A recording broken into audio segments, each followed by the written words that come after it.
আসসালামু আলাইকুম। প্রিয় শিক্ষকবৃন্দ, আশা করি আপনারা সকলে ভালো আছেন। আজকে আমি একটি গুরুত্বপূর্ণ বার্তা নিয়ে এসেছি আপনাদের মাঝে। সব কলেজ শিক্ষক কর্মচারীদের রোববার থেকে কর্মস্থলে থাকার নির্দেশ। জাতীয় বিশ্ববিদ্যালয়ের অধীনে সব কলেজের শিক্ষক কর্মচারীদের ১ সেপ্টেম্বর থেকে নিয়মিত উপস্থিত থেকে একাডেমিক কার্যক্রম সচল রাখার নির্দেশ দেওয়া হয়েছে। বৃহস্পতিবার জাতীয় বিশ্ববিদ্যালয় ওয়েবসাইটে এ সংক্রান্ত এক অফিস আদেশে প্রকাশ করা হয়।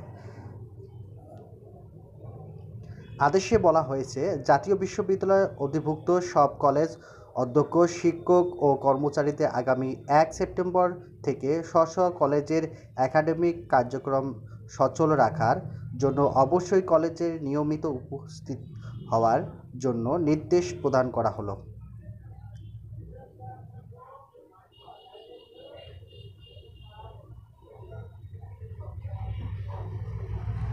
জাতীয় বিশ্ববিদ্যালয় বাংলাদেশ। জাতীয় বিশ্ববিদ্যালয়ের অধিভুক্ত সকল কলেজের অধ্যক্ষ, শিক্ষক, কর্মচারী আগামী ১ সেপ্টেম্বর ২০২৪ থেকে স্ব কলেজে একাডেমিক কার্যক্রম সচল রাখার জন্য অবশ্যই কলেজে নিয়মিত উপস্থিত হওয়ার জন্য নির্দেশ প্রদান করা হলো। এই বার্তাটি আমি আপনাদের সাথে শেয়ার করলাম। আমার এই ভিডিওটি যদি আপনাদের ভালো লাগে, অবশ্যই আমার এই চ্যানেলটি সাবস্ক্রাইব করবেন। সবাই সুস্থ থাকুন, ভালো থাকুন এই কামনা করে আজকের মতো বিদায় নিচ্ছি। আল্লাহ হাফেজ।